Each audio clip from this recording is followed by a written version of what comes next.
Tapos din ang mahabang araw. So we have ready to go, ready to fire. Ayan, so may pantry tayo. Okay na ang laboratory natin. Ready na rin ang mga materials. Okay, so let's go. Ayan, so tingnan natin dito sa kabilang kusina. So let's look at this. Okay, good and ready to fire. Ayan, tingnan natin to. There. So okay na to. Fire and go. Let's rock.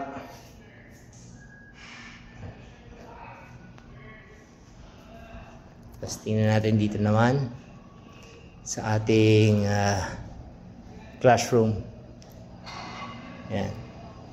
Yung classroom natin, fully air-conditioned classroom. Okay. Ayan. Lecture natin kanina, nakakapagod. And of course, okay, wala nang estudyante. Uwi na. Yes. So, kitchen 1 and kitchen 2.